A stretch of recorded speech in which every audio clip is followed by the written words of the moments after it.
Good morning, Grace Point family.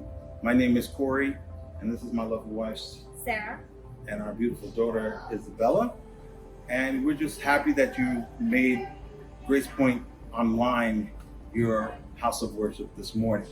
Obviously, we're still virtual, and will be until to the unforeseen future. Josh will be continuing his message series on reclaiming, reframing, and reimagining words of faith. And I believe this series today is going to be on judgment. So we're just excited to hear what he has for us today. I just also want to, by way of announcement, just make sure that if you have not signed up to receive our email, you can do that on the Grace Point website. Just scroll down to the very bottom of the first page to subscribe.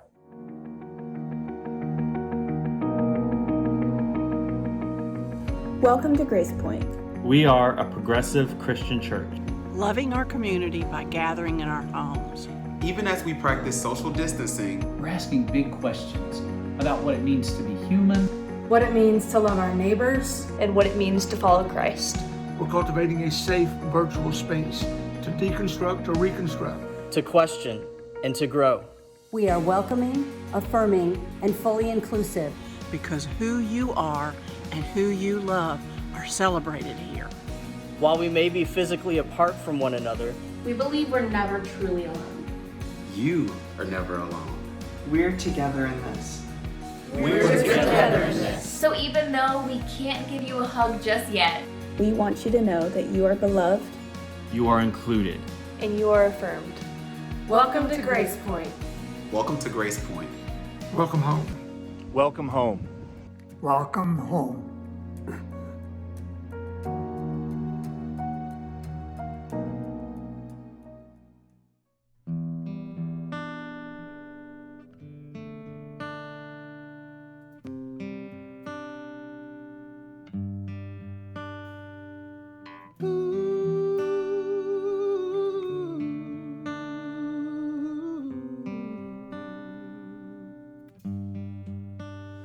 Oh, how high would I climb mountains if the mountains were where you hide?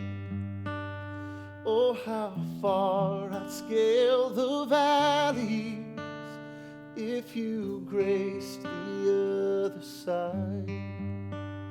Oh, how long have I chased rivers from lowly seas to where they rise, against the rush of grace descending from the source of its supply. In the highlands and the heartache, you're neither more or less inclined. I would search and stop at nothing. You're just not that hard to find. So I will find you on the mountain. I will find you in the mountains in my way. You're the summit where my feet are. I will find you in the valleys all the same. No less good within the shadows. No less faithful when the night leads me astray. You're the heaven where my heart is. In the highlands and the heartache all the same. Oh, oh, oh, oh. Oh, how far beneath your glory does your kindness extend the path from where your feet rest on the sunrise to where you sweep away my past. Oh, how fast will you come running if just to shadow me through the night? Trace my steps through any failure and walk me out the other side. For who could dare ascend that mountain, that valleyed hill called Calvary, but for the one I call Good Shepherd, who died for love upon a tree. I will find you on the mountain. I will find you in the mountains in my way.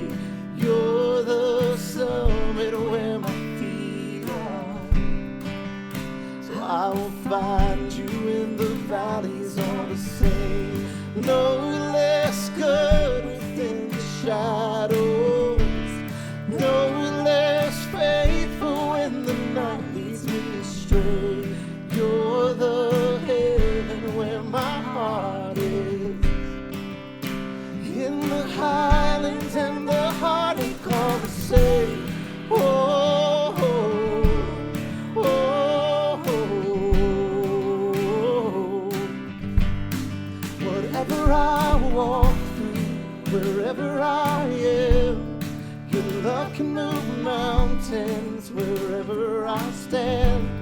And if ever I walk through the valley of death, I'll sing song of ascent.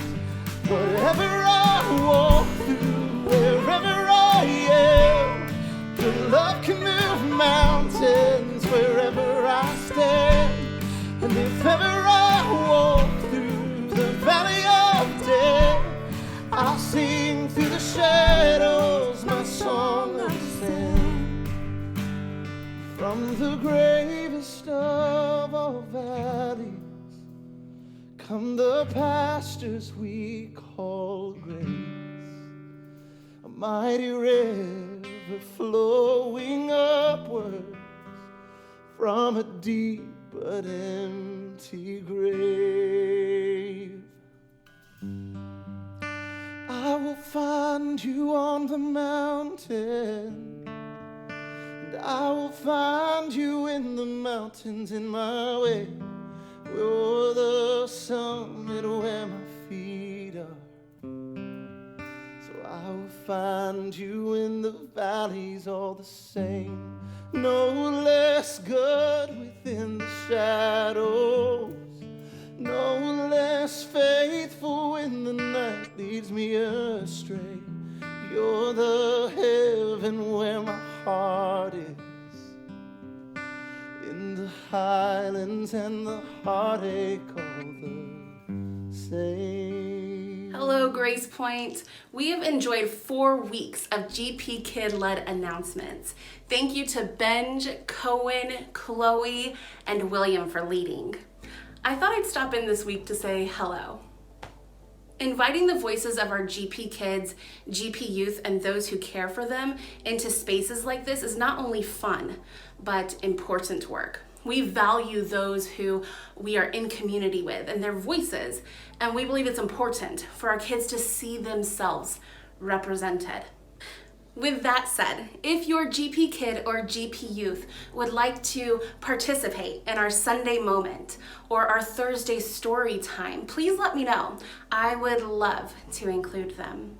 I'd also love to celebrate them. If your GP kid or GP youth have a hip hip hooray kind of moment coming up, reach out to me and let me know at lisa@gracepoint.net. I would love to celebrate them, and I would love to welcome our community to celebrate them also. I sent out an email a little over a week ago highlighting the various ways we are caring for our GP kids and GP youth during this time, and welcoming the caregiver community to provide input into how we serve our GP kids and GP youth. If you did not receive this email and would like it sent to you, let me know. If you have any feedback, I welcome that, and I am looking forward to starting that conversation with you. I want to encourage you to check out our GP Kids and GP Youth social media platforms to stay informed about opportunities such as Zooms, story times, and lesson guides, all that is being created for and shared with and hosted for our families. Our newest opportunity for connection is our GPY Discord. If you are a teen or have a teen in your home who would like to join, reach out to me with your Discord user info and I'll make sure to send you an invite. This week, our GP kids continue our discussion about the importance of being good neighbors who love well. We're discussing this over 5 weeks and using Tumba curriculum to encourage the conversation. This week, we're leaning into the topic of interdependence, the idea that we are created to need one another. We explore how our relationships with people and the world around us are connected in ways that we don't even realize. And we explore how understanding that helps us to love our neighbors and the world around us well, just like Jesus encouraged us to. Our weekly discussion guides are divided into 5 sections, with the intent of a small portion of each lesson being explored each day of the week, with weekends being set aside for rest. I encourage you to print out this guide and place it somewhere in your home where your family frequents often, or email this guide to your kids and share it with them and welcome them to explore these topics alongside their GP Kids community. I miss you all so much. I think of you often and I hope each of you are doing well. If you need anything, reach out to me on social media or by email at lisa@gracepoint.net. All right, peace out, big air hugs, and so much love to each and every one of us. By way of announcements, join us on Sunday each week at 10:30 on YouTube. Also, we have the series called Reconstruct every Wednesday at 6:30 on Zoom. You can find the link on our church calendar. And we also want to let you know that we will be postponing Tuesdays at 2 with Josh on Facebook just for a few weeks, and we'll resume at the beginning of August. Also, Books and Brews on Tuesday, July 21st at 6:30. We will be reading from So You Want to Talk About Race by Ijima Olu. I think that's right, Ijoma Olu. And also, just want to remind you that there are two ways to give to Grace Point. You can do that by texting Grace Point, that's GRACEPOINTE, to 77977, or by just going to our website. So we're so happy again, and we're excited for this word today. Please join us.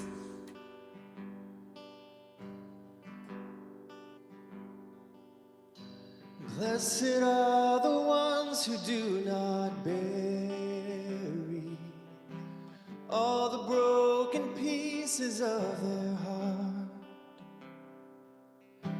Blessed are the tears of all the weary, pouring like a sky of falling stars.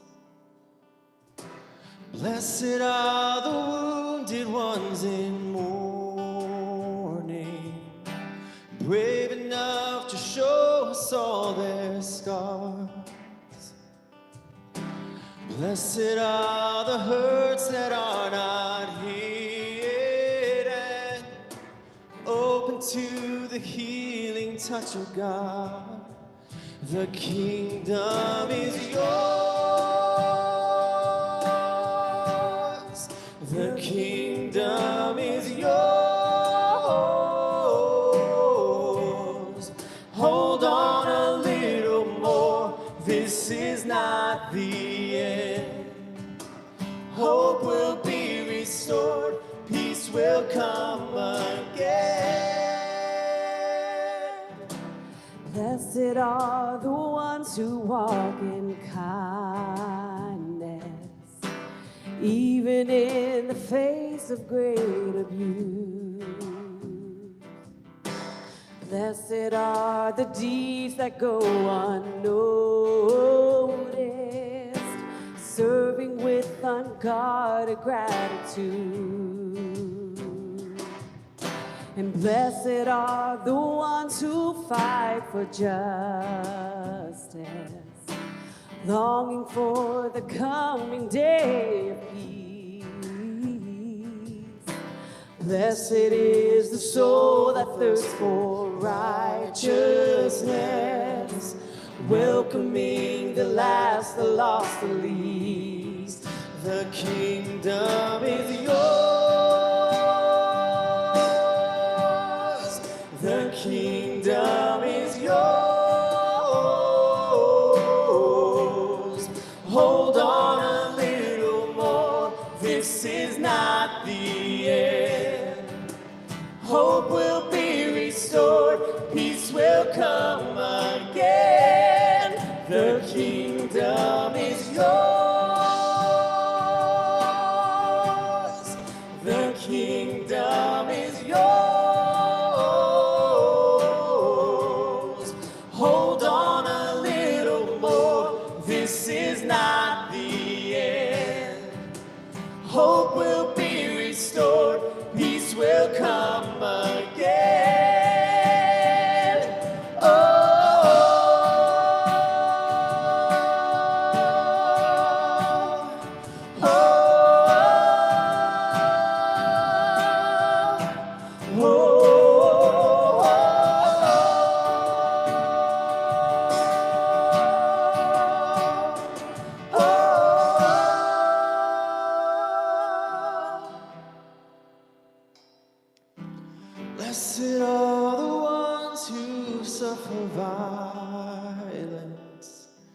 still have strength to love their enemies.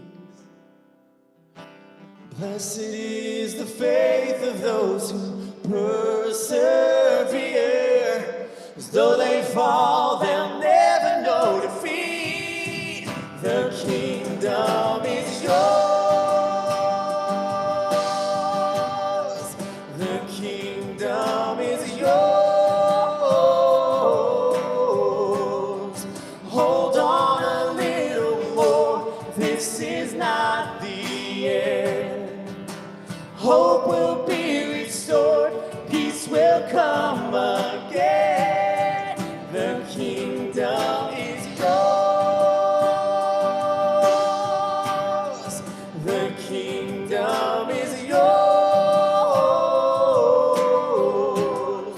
Hold on a little more. This is not the end.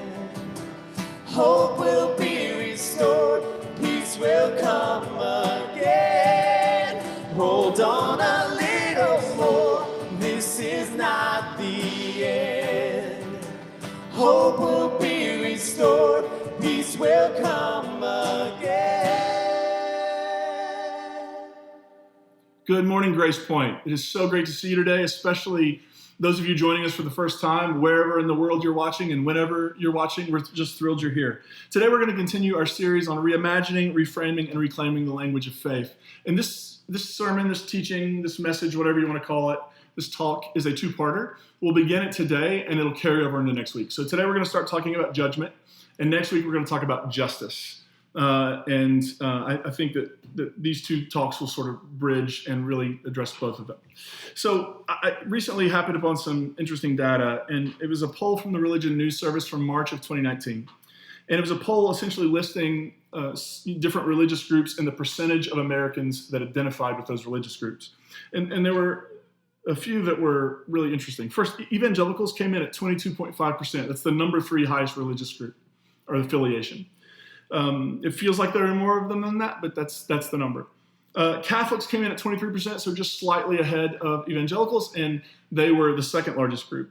The largest group on the survey of Americans and their religious preference was nuns, not N-U-N-S, but N-O-N-E-S, nuns, people who answered that question with, I don't have a religious affiliation, I have no religious connection.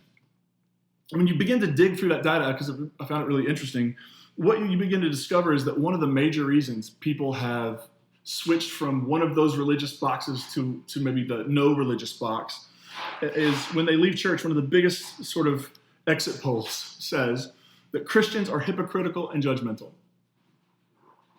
I mean, we've all heard this before, right? Christians tend to be hypocritical and judgmental. Now, if you're like me, you sort of have this initial impulse to stop and get a little defensive and say, no, not all Christians are hypocritical and judgmental. But here's the thing. People who say Christians are hypocritical and judgmental aren't wrong, right? I mean, they're not. Lots and lots of Christians are hypocritical and judgmental. But of course, it's not all Christians. Not all Christians are that way. Obviously not. But for many people, the only Christians they may have met, bumped up against, come in contact with, seen on social media, maybe they are hypocritical and judgmental.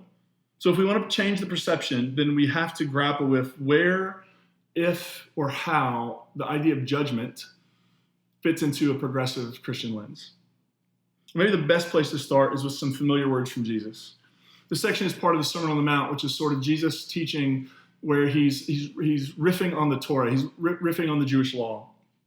And what he does here is not abolish the law, but he shows what it means to fulfill it. And by fulfill it, it doesn't mean Jesus checked all the boxes so nobody else has to. But what Jesus is saying is, this is what's written. And if we freeze that in time, then it actually gets in the way of us living it out. For example, Jesus riffs on this. He says, you've heard it said, eye for an eye and tooth for a tooth. Now, if you go back in time to when eye for an eye and tooth for a tooth originated, it was in a time where it was seeking to limit the amount of violence. Because if somebody were to cut off your finger or kill your goat or something like that, then you could come back and just kill them to get revenge, right? And eye for an eye says, no, you can only do what has been done to you. It was designed to limit violence. But you can see if you freeze there, eventually it becomes an excuse for violence. Well, look what they did to me. And so Jesus says, actually, the fulfilling intent of that text is not to keep doing to them what they've done to you. The fulfillment of that is to learn to love your enemies and to pray for those who persecute you. Right? So that's the Rabbi Jesus, teacher Jesus, sort of riffing on, look where this could go. And he gets into, in Matthew 7, a bit on judgment. And here's what he says. Don't judge so that you won't be judged. You'll receive the same judgment you give. Whatever you deal out will be dealt out to you. Why do you see the splinter that is in your brother or sister's eye, but you don't notice the log in your own eye? How can you say to your brother or sister, let me take the splinter out of your eye when there's a log in yours? You deceive yourself. First, take the log out of your eye, and then you'll see clearly to take the splinter out of your brother or sister's eye. Don't give holy things to dogs, and don't throw your pearls in front of pigs. They will stomp on the pearls and turn around and attack you. Now, this seems like a weird story. So Jesus goes from judging to carpentry to agriculture, right, to animals. And so I want to walk through this text and maybe just sort of tease out what Jesus maybe is saying about judgment, but then also, really importantly, what I don't think Jesus is saying, what he's not saying about judgment. Let's look at the first phrase. Don't judge so that you won't be judged. You'll receive the same judgment you give. Whatever you deal out will be dealt back to you. It's pretty blunt. We aren't to judge, and if we do, we'll in turn receive judgment. Now, I don't think this is talking about divine judgment where we do something wrong, God's like, well, now you're going to get it. But just sort of this idea that when we behave and treat people in a certain way, we often end up getting that same treatment back. I think that's what he's getting at.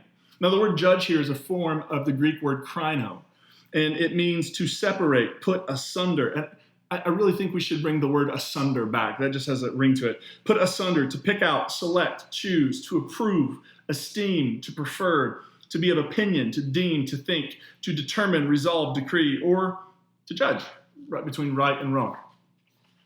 Now, here's what I don't think Jesus is saying. I want to get this out of the way first. I don't think Jesus is saying that we shouldn't use discernment or that we should never make decisions. If you take judgment out of the Bible, you end up with a God who is uncaring and lacking in compassion. I think we can actually sum up the meaning of the Bible in two statements, and I'll give you one of them now, and we got a series coming up in the fall where I'll give you the other one. I'd like to build that suspense. I think we can sum up the Bible, though. One of the statements that sums up the Bible is that God hears the cry of the oppressed and wills their liberation. Right? That's a foundational story in the Hebrew Scriptures, the story of Exodus. When the ancient gods typically were on the side of those in power and those who were the oppressors, this Hebrew religion emerged around a God who is not on the side of the powerful, but a God who is found among the oppressed, a God who hears the cry of the oppressed, and a God who acts definitively in history to liberate them. So we actually think we want God to judge. We want God to stand with Hebrew slaves in Egypt. We want God to stand with victims of the Holocaust. We want a God who stands with displaced refugees fleeing to safety. We want a God who believes that Black lives matter and that embraces all who have been sent away by religious institutions that have claimed to act in her name. We want God to stand with every oppressed, forgotten, marginalized, and mistreated person in all of human history. And when we read these words, Psalm 43:1, it opens with a request, almost a demand of the divine. Establish justice for me, God. Argue my case against ungodly people. Rescue me from the dishonest and unjust. It's this prayer that emerges from a person who is in a situation where they are being unjustly treated, and their response is to ask, plead, almost demand justice of God. And for God to give them justice, God's going to have to make a choice. Right? Do I side with the oppressor or do I side with the oppressed? Now, I think that God wants to do something else with the oppressor, and we're going to get to that next week, so hold on to that.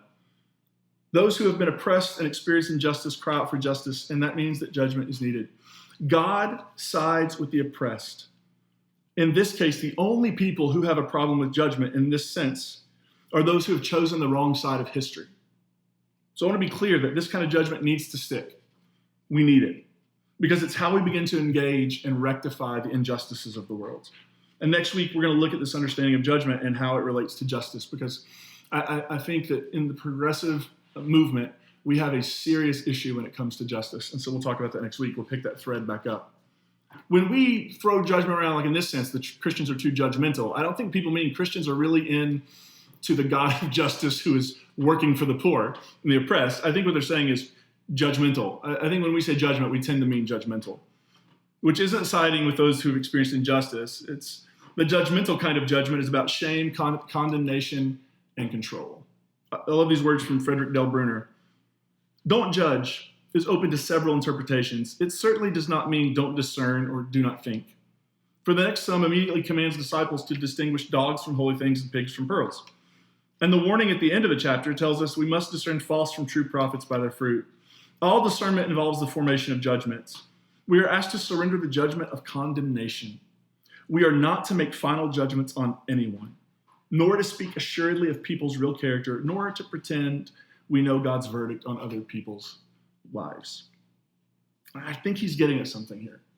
I don't think Jesus is saying we should never make decisions about what's right and wrong, what's just and unjust, especially in the context of human suffering. It is never acceptable to look at suffering and try to say there are good people on both sides. Like the oppressor and the oppressed, they're both good people. Or there's something going on there that needs rectifying. But in this sense, Jesus is talking about, it seems to me that judgment is about controlling people. Right? Because after all, we love them and have a wonderful plan for their life. Or we think we do. When we talk about judging, we're talking about attempting to control someone through correcting, through criticizing, through shaming, through ignoring, through ostracizing, because ultimately life is middle school, right? Anybody ever have that experience in middle school, high school? First day you walk in, you don't really have a group of friends yet, and so you're just kind of wondering where you sit, or maybe you and your friends had a falling out, and now you're sitting at the lunch table alone. Like that seems like, oh, when middle school's over, that's over. But that ends up sometimes being real life. And I think ultimately we end up trying to control people through fear. We end up trying to control them through fear. Correcting, criticizing, shaming, ignoring, ostracizing, and ultimately the sort of the big weapon is fear. And I think this is what Jesus means when he says, don't give holy things to dogs and don't throw your pearls in front of pigs. They will stomp the pearls, turn and attack you. He is not using dogs or the pit dog or pig image to demean or dehumanize in this case. I do think there is a case in the Gospels where Jesus actually does use the image of a dog, and he is using it to demean, and he actually has a transformative experience where he learns something new and changes his mind. And we'll talk about that maybe at some point. But he's not using it in this case to demean. It's an observation that dogs and pigs do not know what to do with pearls. So it actually has the opposite effect. If you toss some pearls in front of a pig, they're not going to know these are valuable pearls. They're going to expect something to eat. And when they're disappointed, they're going to look for food somewhere. I think this is the image Jesus is getting at. And I think what he's ultimately trying to say is when we try to force things, even good things, holy things, pearls, those are good things. When we try to force good things onto other people that they just aren't ready for, this is what happens. It has the opposite effect. It's a lesson I'm continuing to learn on social media. Sometimes even from a place, I think, of good intention, I end up getting into a mess. And I end up almost having to pull myself back from using shame to attempt to control other people's opinions. So I think judgment works in two ways. It works using the negative, right? Where we judge, we condemn, we shame, we isolate, we ostracize, we pump fear at. So judgment can work negatively. But we can also try to judge by using the good, by offering good things to people, things that maybe in a year, 2 years, whatever, they'll be ready for, but right now it actually is something that they just can't appreciate. And here's the thing. I don't think this doesn't mean that we shouldn't engage people and invite them to see things from a different perspective. It doesn't mean we don't stand up when people are being marginalized and mistreated. We absolutely do. We absolutely must. The pursuit of justice is deeply embedded in the Christ path. What it does mean, I think, is that transformation will never really happen when the driving force is shame, fear, or control. When what we're ultimately trying to do is shame people into our perspective, or shame people into making the decision we want, shaming them to go to the school we want them to go to, shaming them to go into the job we want to, shaming them to root for whoever we want them to root for. When we use shame and fear as the primary motivator, it doesn't ultimately create transformation.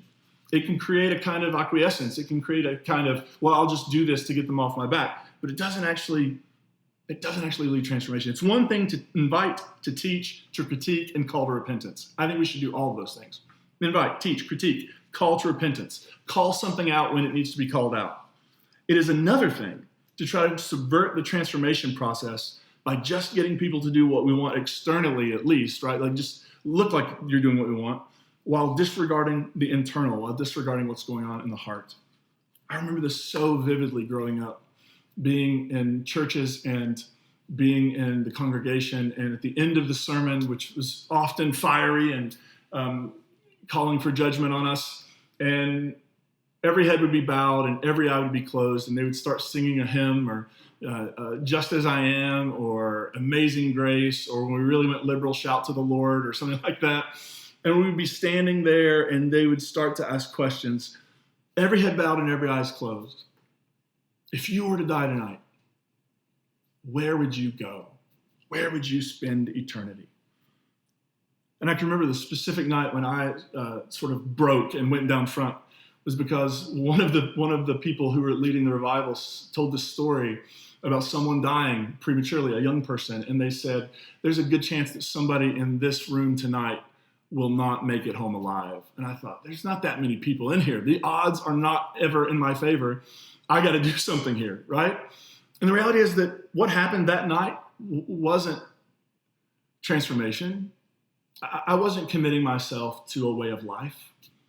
I wasn't committing to love my neighbor and love my enemy and be generous and compassionate and work for justice. I was signing up for an afterlife plan.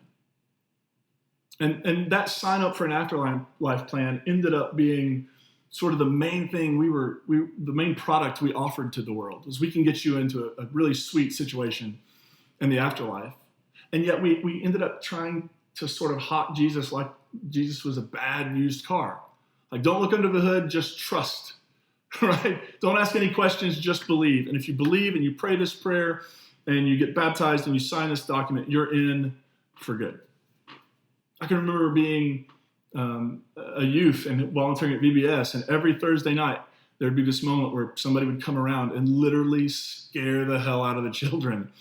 And of course, when you ask the question, who wants to go to heaven, every hand goes up and every kid gets baptized and the numbers are ticking up and it looks like we're really knocking it out of the park. And the reality is we're just using fear and we're just using shame, and it ultimately doesn't lead to transformation.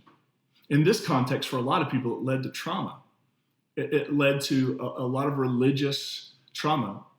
It led to a lot of fear, a lot of sleepless nights. And so when we talk about judgment, I think we have to be clear that we're not talking about using shame or fear to control people, because that's not how we transform.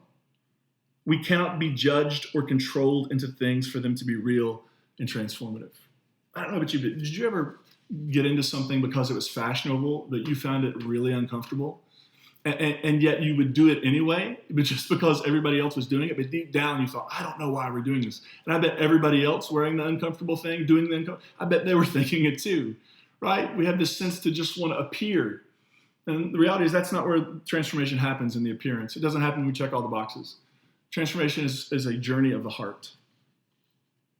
I think in this text, when Jesus talks about do not judge, I think he is calling us to entrust other people to God. After all, he reminds us we have plenty to work on for ourselves. When he says, why do you see the splinter that's in your brother or sister's eye, but you don't notice the log in your own eye? How can you say to your brother or sister, let me take the splinter out of your eye when there's a log in your eye? You deceive yourself. First take the log out of your eye, then you'll see clearly to take the splinter out of your brother's or sister's eye. We spent a lot of days outside at our house this spring and summer, and we have a wooden back deck, and sometimes the kids will get out there and they'll run around. And when they do that, they run barefoot and they end up with splinters in their feet. And we have this one particular kiddo who gets splinters, hates them, and yet when we try to extract the splinter from her foot, she loses it. And you could probably hear her scream all over the neighborhood. Right? So Jesus says, sometimes it's hard to find a splinter. They're so buried in there, you can't even see it. And Jesus says, how can you go around and try to get a little speck out of your neighbor's eye when you have a beam sticking out of yours? There's actually, I think, intended to carry a comedic sort of sense. It's sort of a visual reminder that when we engage in this kind of judgmentalism where we're using fear and shame to control people, it's this reminder that this kind of judgmentalism actually keeps people from coming close to us. When you've got a beam sticking out of your eye, people can only get so close, and you can only get so close to them. We push people away by trying to make them what we want them to be. Jesus' solution actually isn't. That's never your job. You should never try to get a splinter out of someone else's eye. Instead, Jesus' point is deal with your own issues, take the beam out of your eye, and then maybe you will be compassionate enough to help others take a speck out of theirs. See, the problem with judgmentalism, it has zero compassion because it ignores everything else that's going on. When I'm judgmental, I'm ignoring all of my issues, all of my struggles, all the things I could work on, all the areas I could improve. When I'm being judgmental, I am completely honed and zoned in on everybody else while ignoring myself. I have a beam coming out of my eye, and I'm going around pointing at specks in other people's eyes. It's a barrier. But Jesus says there's a moment when you have done the hard work of getting the log out of your eye that maybe you'll develop some empathy. And maybe you'll develop some compassion. I think what judgmentalism ends up being is sort of religious fervor without the compassion. And I think Jesus would say, and actually does say in the Gospel of Luke, be compassionate because God is compassionate. You can have all the religious fervor, you can have all the doctrinal purity, you can have all the orthodoxy in the world. And if it is not embraced with compassion and if it is not covered in love, then it ceases to be meaningful or valuable or helpful. Maybe if we go through the beam removal process ourselves, it will create some empathy for the specks that other people are carrying around.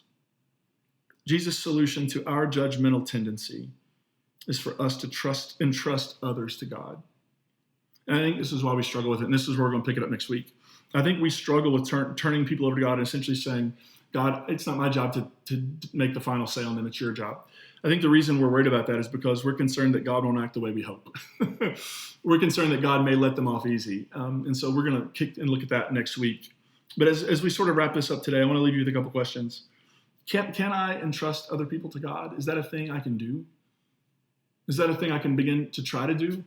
That when I begin to look at someone else's life in a judgmental way, that I can begin to just maybe have a moment where I'm like, that is above my pay grade. That is not in my job description. My job isn't to judge other people. I'm working on a beam removal from my own eye. Right? Can we entrust others to God? And it actually probably begins with this question. Can I entrust myself to God? Can I entrust myself to God? Can I entrust that with all of my faults and all of the things that I have going on, that God, when God thinks about me, sees me, however that works, I think that's sort of metaphorical language, obviously, but does God love me? Does God value me? Am I beloved? Am I made in the image of the divine? Yes, each and every one of us are made in God's image. Each and every one of us are beloved. Each and every one of us is a child of God.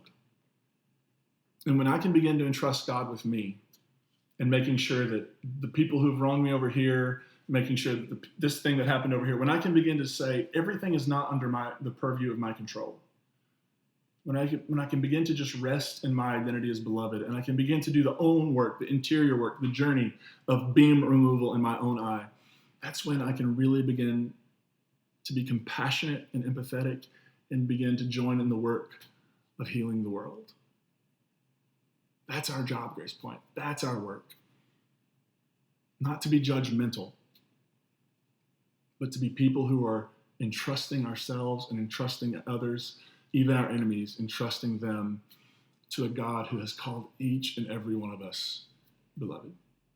Grace Point, would you join me in welcoming Kashif Graham? Kashif is part of our Grace Point community, and he's also a typewriter poet, and he's going to share some of his poetry with us as we wrap up our gathering today. Hi everyone, my name is Kashif Graham. You can find me on Instagram at KAGWrites. I'm a typewriter poet, and I'm going to share a few of my poems of protest with you. I do not want to return to normal. And now, without further interruption, back to our regularly scheduled oppression. I lay awake each quarantine night, begging the amber streetlights for a new America with liberty and justness for every living thing.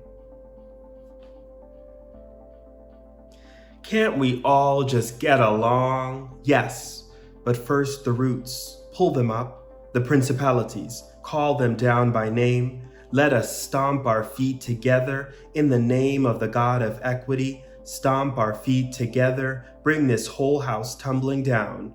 then we may walk together. Isaiah 58, 5-6, from the Anti-Racist Bible. Is that it?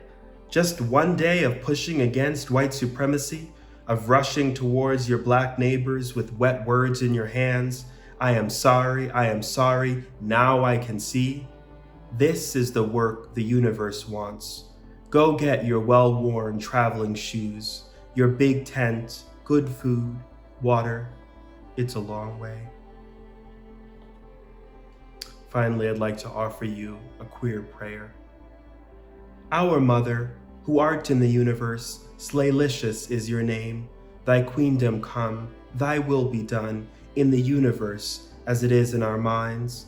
Give us this day our daily sparkle, and forgive us our unlovingness, as we forgive those who cannot accept our rainbows. For yours is the queendom, the fierceness, and the slayage. Amen.